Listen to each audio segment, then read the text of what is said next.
we're all connected like an energy grid.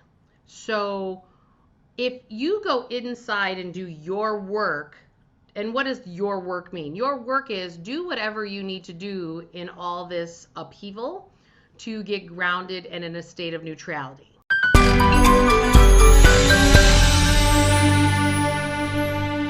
Hey everybody, welcome to another Awaken Your Relationships, and today we're going to be talking about, if you had that narcissistic parent, per se, it's affecting your world, and you don't want to repeat that world, and how do you not repeat that world? Well, we're going to talk about that today. We're going to be short and sweet. I'm Julie Murphy. I've spent the last 25 plus years as a financial planner, and we either work things out or act it out. We do it through our money, through our health, and our relationships. So that's why Rita's going to help us on the relationship side. Rita! Hi. The world has been going crazy lately. I was in the strangest situation over the weekend. I mean, this has never happened to me before. I'm sitting in a minivan with a friend of mine, old college friend. We're on our way. Sounds like the 1960s. Right, it was great. So I'm in it. Well, it's a soccer mom minivan, and her kids just went off to college. Her twins, and she's divorced. Her twins just went off to college, and so she's an empty nester. And so we're all college friends, and we decided to go to the Brookfield Zoo. So her and I are carpooling to the Brookfield Zoo, and we're in Buffalo Grove, which is a higher end area, of course.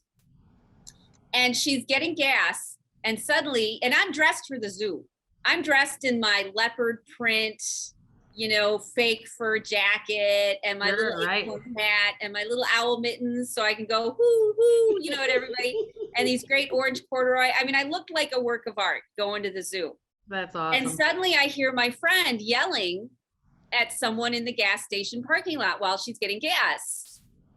And I decide I have to get out of this vehicle because I'm going to defend my friend. She's, same age as me, white, middle-aged woman, and her name is Karen, actually, oddly enough, but she's a good friend. She's a good friend. That's and I hear her randomly yelling at this person in a parking lot. And I'm like, okay, I really want to stay in the van, but I can't. I got to back up my friend. Whatever's happening, totally. I got to back her up. And it was because there was this middle-aged old, white guy. She said he was, middle-aged old Jewish guy. I don't know. And he was talking smack to this kid who has Asperger's, who was loading his tank with gas, and he was fumbling and wasn't sure. And here's this guy in the background saying, never learned how to pump gas before. And my friend took offense because the kid clearly, was a little off. Right. Probably the guy in the, car couldn't tell, but my friend was a little off. This guy was a little off, and he was bullying him. And here now we're in this situation. It's like, do you go after the bully, or do you stay and protect the victim? Are you doing a drama triangle of victim, perpetrator, rescuer? That little ugly scene playing out in a Thornton's gas station parking lot while we're getting gas. And I'm dressed as a wild shamanist woman animal. Trying to talk down this Asperger kid. Yourself. Yeah, the Asperger kid is crying. Everybody's watching, and this whole thing is unfolding in a public parking lot gas station. This is what people are starting to do. Well, I keep saying that this whole time period we've been over the last few years has been about whatever you have unresolved within yourself is fleeing to the surface for the opportunity for it to be healed. And so this is an example of exactly that. And I'm sure everyone watching has their version of something like that, whether it's a family member or a coworker or a boss or a neighbor. Or a spouse. It's terrible when it's a spouse. The stories I hear from women about how, they're out with their husbands and their husbands have a drinking problem. And so they create the scene and they turn up the music. And I mean, it's so interesting that everyone is acting out and relationships are really struggling. And women, because I mainly work with women, they have the decision. You can either go the direction where you attack, which then somebody could be packing and they could shoot you, in my little country, sleepy, nobody lives here town of McKennedy, where my studio is. I love it that way. Rent's cheap. They had drive-by shootings. So, in people, and I said to myself, I said, if this is what's happening in public, what's happening in people's homes? What's Right, because happening it's coming out, right? in It's houses? kind of like when you see one cockroach, there's 1,000 of them in your walls. The same thing with mice, right? It's like, so if you're Right? seeing this acting out in public, oh, there's a lot more going on behind the scenes. Oh, yeah. Yeah, Yeah. And I know you've been seeing it in your own life, with your clients, in your very much connections so. and relationships with people. Yep. Well, and it doesn't necessarily always act out actually in your face either, right? It could be also acting out, when you've got someone who is acting out at you, and depending on how you're processing that. I just had someone close to me get a cancerous tumor that they didn't even know that they had in their colon and had it removed. And she's 52 years old.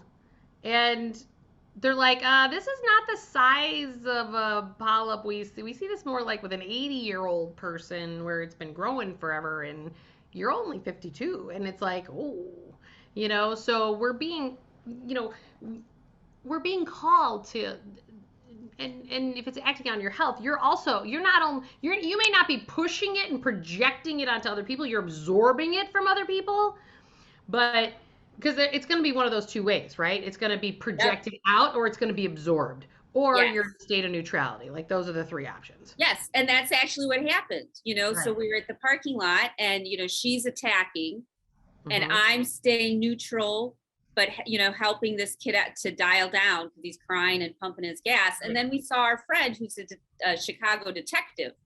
And I said, hey, how would you handle this situation? And they said, I would have gone to the kid and I would have, said, hey, do you need a hand? What do you need? How can I help? Acting is a little bit buffer that way, but not antagonizing the situation. Right. It's really hard for anybody to know how to act out in this world that's getting more volatile. Women are having problems in relationships that they never had before, or they haven't seen for 20 years. Kids are acting out based on what the family is feeling. All the animals are getting sick because they don't know how to manage all the tension that constantly in the households. Right. Right. And it's interesting to me because we are at this time period where we really have to go inside. That's the only solution. You cannot force somebody into how you want them to show up. You can't. Whether it's your employees, You your can't, and parents. they won't do it, and they'll dig in their heels and they will fight back. You cannot try to force even goodness and goodwill on someone if they are dealing with their own emotions. Right. So I just taught this I have a live coaching class now that, so if anyone wants to go to juliemurphy.com, get on my email list, because I am going to be running these every other month to where it's a new group for 3 months. I coach people, and I just reminded my group the other day that, we're all connected like an energy grid. So if you go inside and do your work, and what does your work mean? Your work is do whatever you need to do in all this upheaval to get grounded and in a state of neutrality. And Rita, even the other day, like I called you. I was like in this place, and I was like, okay, all this stuff's coming at me. So sometimes it's maybe you don't know how to get there yourself, and maybe it's that you have to reach out to, like, even if it's like a meditation or whatever tool is in your toolbox. And one of those tools could be like, I reached out to you, Rita, and I was like, okay, and you literally walked me through how to get other people's stuff energetically out of my body. And so then I was in my own energy and in my own state. And then I made sure I kept my exercise up. I kept green juicing and keeping my body alkaline and eating light and fasting. So I was very present. I was very much in the present moment while the storm is happening around me. And then when you take care of self, then you can observe those things as opposed to react to those things. And that allows you to be in And neutrality. that's what happened. Yeah. And that's exactly what happened at this gas station. You know, she got triggered because it reminded her of someone she loves who's vulnerable. Yeah. You know, and so she went into attack mode. And me, even though I'm dressed as, you know, some whack job, piece of art, I got out of the minivan and I walked over and I brought this state of neutrality to the space. Let's bring down the kid. You controlling your energy provided that for all those others present. Now, whether they chose to step into it or not is a different story, but at least you provided the container. Yes. Right? And so the question is it didn't have to be traumatized and no one started a shootout, and, you know, so it didn't escalate. Right. Which it was going to do with, you know, if people kept throwing gasoline on the fire. Right. And so I would challenge everyone watching this is, what container are you holding in the world today? Are you holding the container of tapping into the fear of nuclear war? Are you tapping into, oh my God, the masks are off? Oh my God. Are you tapping into your own anxiety about whatever? You know, I might lose my job, or how's this going to work? And we really need to understand that we choose what container we're creating. And you can choose whatever that is. Like, even as I'm being pressed today, I'm choosing the container of what I want to create in my life. Even though the things around me are not supportive of that at this juncture. That's okay. It's all right. It's just the fact that that's just the resistance trying to keep me stuck. And it's like, no, not going to be stuck, right? It's about creating the container and the life and the energy and the happiness and the joy that I want day in and day out. You know, and for me, it starts with actually creating an environment I like. The first piece of advice I give women is that they need to create a space for themselves that will trigger them in a positive way, so that whenever they walk into that space, they feel lighter, they feel better. When they feel helpless and out of control, they can walk into that space. They'll remember who they are. They'll remember what's important. Right. You know, we have to understand that we're going to be stressed out. We're going to be pressed to the wall, because you're right. We can't affect other people's journey, what their dharma is, what their karma is, what they're supposed to act out or deal with. They're going to do irregardless of us. And so if we start to look out for ourselves, the first thing you do is create a safe space. You left and went to a hotel. Yeah, a few years back. Yeah, I sure did. That created the environment that I needed to get to neutrality. Yes, exactly. You have to start by valuing yourself enough that you're going to invest in your future by creating a space of you loving you that will help calm down. Women are taught to put themselves last, which is why we end up so reactionary, because we don't have the resources. You know, my friend probably could have made her point and still helped support this kid if she had paused for a second, if she'd already spent time meditating that morning, you know, if she'd been doing the things that made her feel good, knew what to do. Oh, I need to pause. And it's not that you ignore the bullying. It's just you handle it in a way where it's effective, where what you're doing actually works and doesn't just make everything blow up. Because really, people are packing. People are dangerous, you know, and they feel comfortable taking it out on strangers. Well, and as I heard you say that, and I just wrote this down, it's about, you know, responding versus reacting. Because it's not like, I remember when I was first told to just stay in neutrality and stay there. And I was like, well, no, I got to jump in there, because I was so used to reacting. You know, when you have had experience with people who have anxiety or being a narcissist, you're on edge. You very easily can go into reactivity, right? And so it's about getting your place. It's not that you don't respond, but you respond in a neutral place. Right. You know, in a supportive space, and to be of service of how to hold the container for what can get it to a better place. Yeah. And there's a good reason for this. Yeah, there's a good reason for it, because when people are reacting, like the guy yelling at the kid in the gas station, he's actually a dumber version of himself. He is All right. a dumbed down version of himself. He can't find his way out of a paper bag. And when we're reacting, irritation, anger, frustration, suppression, depression, we are a dumber version of ourselves. But if you learn how to get yourself into your higher self, right, how to get into a place of being super smart, you see everything that's happening, you know, you're like a freaking ninja. So here you've got this dumbed down version of someone whose blood sugar's probably off and maybe has cancer and you know, just yelled at his wife and his kids don't like him. And, you know, he's not the best version of himself. He gets smaller now. Right. And you in your neutrality, you in your centeredness can see all the holes in their argument, can see the best way to deal with it. You don't give the bully permission, but you also don't act in a way that unconsciously.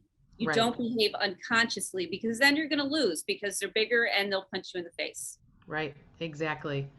And so I would just urge everybody who's like feeling this today, even if you need to stay home for a couple days, to unplug, like look and observe at all the places and things that you do from a day-to-day basis that actually plug you more into reactivity. It could be what you're watching on TV.